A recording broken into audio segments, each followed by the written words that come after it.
Hello दोस्तों, आपका स्वागत है हमारे यूट्यूब चैनल काशी अकेडमी पर। आशा करता हूँ आप लोग अच्छे होंगे और अपने पढ़ाई लिखाई में व्यस्त होंगे।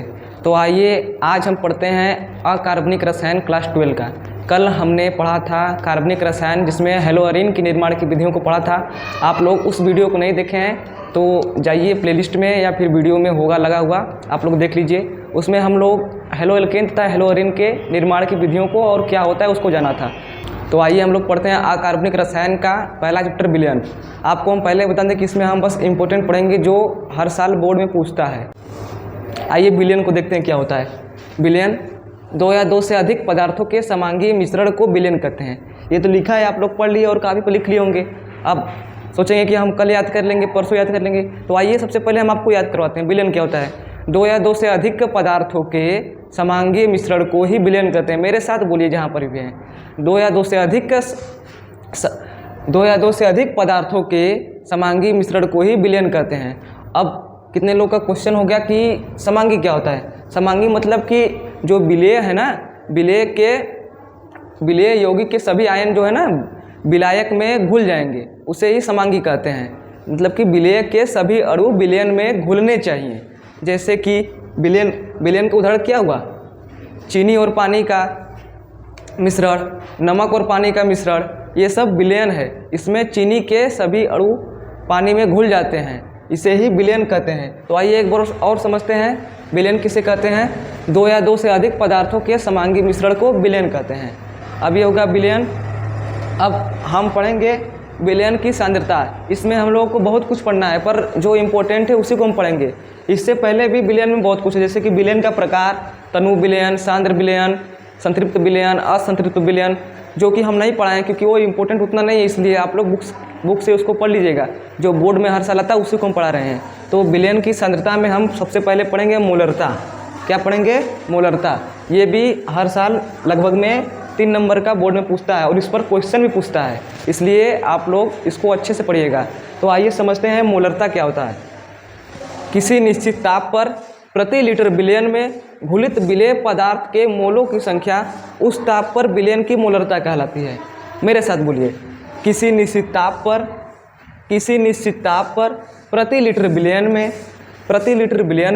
घुलित विलेय पदार्थों की मोलों की संख्या, विलेय पदार्थ के मोलों की संख्या उस ताप पर उस विलयन की मोलरता कहलाती है। इसे क्या कहते हैं? मोलरता कहते हैं। इसका फार्मूला ये देखते हैं। मोलरता को कैपिटल M से रिप्रेजेंट करते हैं। इसका फार्मूला है मोलरता बराबर विलेय की मोलों की संख्या बटे के विलयन का आयतन लीटर में। जो इसका आयतन है लीटर में होना चाहिए, या फिर आपको मिलीलीटर में दिया है तो आप 1000 से इसके नीचे भागा कर सकते हैं तो वह लीटर में हो जाएगा। पर आपका आंसर मोलरता मोल पर लीटर में आएगा। उसका मात्रक मोल पर लीटर होता है, क्योंकि विलेय की मोलों की संख्या का मात्रक मोल, इसका विलयन का आयतन का मात्रक लीटर, तो दोनों मिलाकर मात्रक क्या हुआ? मोल पर लीटर। तो आइए समझते हैं विलेय की मोलों की संख्या क्या होता है। तो मोलों की संख्या निकालने के लिए क्या सूत्र होता है? तो मोलों की संख्या बराबर होता है भार बटे के अणु भार। क्या होता है? भार बटे के अणु भार। मोलों की संख्या बराबर क्या होता है? भार बटे के अणु भार। और मोलरता बराबर क्या होता है? विलेय की मोलों की संख्या बटा के विलयन का आयतन कुल लीटर में। अगर कुछ लोगों को ये डिफिनेशन नहीं याद होता है, तो आइए सूत्र से डिफिनेशन बनाएं। तो सबसे पहले कहेंगे प्रति लीटर विलयन में उपस्थित विलेय की मोलों की संख्या को ही मोलरता कहते हैं। सीधे प्रति लीटर, 1 बटा के आयतन है ना, तो प्रति कहेंगे। प्रति लीटर विलयन में उपस्थित विलेय की मोलों की संख्या को मोलरता कहेंगे। सबसे बढ़िया डिफिनेशन है। प्रति लीटर विलयन में उपस्थित विलेय की मोलों की संख्या को ही मोलरता कहते हैं। आशा करता हूँ आप लोग मोलरता को समझ लिया होगा। आगे देखते हैं मोलरता कैसे कहते हैं। आइए पढ़ते हैं अगला मोलरता को। वह मोलरता था, मोलरता, यह है मोलरता। तो आइए पहले डिफिनेशन देखते हैं। विलायक के 1000 ग्राम में घुलित विलेय के मोलों की संख्या को ही विलयन की मोलरता कहते हैं। क्या कहते हैं? विलायक के 1000 ग्राम में घुलित, 1000 ग्राम या फिर 1 kg में घुलित विलेय के मोलों की संख्या को ही विलयन की मोलरता कहते हैं। आप लोग इसको समझ गए अच्छे से। और दोनों में अंतर देखिए क्या था। उसमें क्या था? 1 लीटर विलयन में विलयन था उसमें। इसमें क्या है? विलायक। उसमें क्या था? आप लोग पीछे करके देखिए, उसमें क्या था? 1 लीटर बिलियन में, इसमें क्या है विलायक के 1000 ग्राम में, मतलब कि 1 केजी में। उसमें बिलियन का 1 लीटर था, इसमें विलायक का 1 केजी है, वो भी केजी में है। तो फिर से डिफिनेशन देखते हैं, विलायक के 1000 ग्राम में घुलित विलेय के मोलों की संख्या को ही विलयन की मोललता कहते हैं। यही अंतर उसमें है, उसमें 1 लीटर विलयन था, इसमें 1 केजी विलायक है।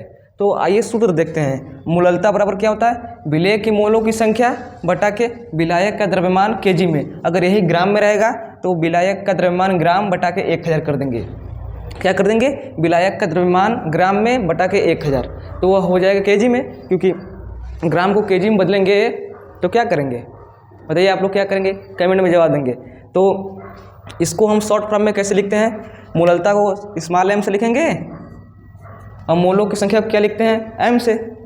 तो मोलों की संख्या बराबर क्या होता है, भार बटा के अणु भार। क्या होता है, भार बटा के अणु भार। तो भार को लिखेंगे स्मॉल w से और अणु भार को लिखेंगे m से बटा के विलायक के द्रव्यमान केजी में को कैपिटल W से लिखेंगे, क्योंकि द्रव्यमान है वेट। तो इसको क्या लिखेंगे, W बटा के m नीचे हो जाएगा गुणे W, इसको शॉर्ट फॉर्म में लिखेंगे। तो ये सूत्र भी इंपॉर्टेंट है, क्योंकि इस पर भी न्यूमेरिकल आता है। आप लोगों को 3 नंबर में पूछेगा मोललता क्या होता है, और सूत्र सहित समझाइए। तो अच्छे से डिफिनेशन लिखेंगे और ये सूत्र लिख देंगे, आपको 3 नंबर मिल जाएगा।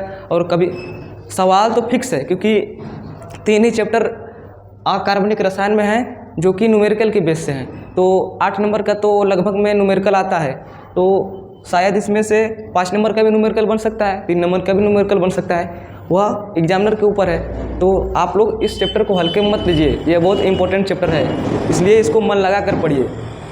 क्या होता है, मोललता बराबर विलेय की मोलों की संख्या बटा के विलायक का द्रव्यमान केजी में। क्या होता है, तो आप लोग समझ गए होंगे। मात्रक कैसे निकालेंगे, मोलों की संख्या का मात्रक मोल और विलायक का द्रव्यमान का मात्रक हो गया केजी, इसका मात्रक हो गया मोल पर केजी। क्या हो गया, मोल पर केजी या फिर मोल किग्रा इनवर्स। और आपको बता दूं कि जो लोग हेलो एल्केन हेलो अरीन अभी तक नहीं पढ़े हैं, वो हमारे पीछे की वीडियो को देख ले, उसमें हमने हेलो एल्केन और हेलो अरीन की निर्माण की सभी इम्पोर्टेंट विधियों को अच्छे से छोटे छोटे वीडियो में बनाया है, आप लोग उसको देख लीजिए। और आपको हमारा ये वीडियो अच्छा लगा हो तो ज़रूर लाइक करें और एक कमेंट ज़रूर करें, इससे हमें मोटिवेशन मिलता है। और चैनल को सब्सक्राइब करके रखें, इसमें इम्पोर्टेंट चीज़ें बताई जाती हैं।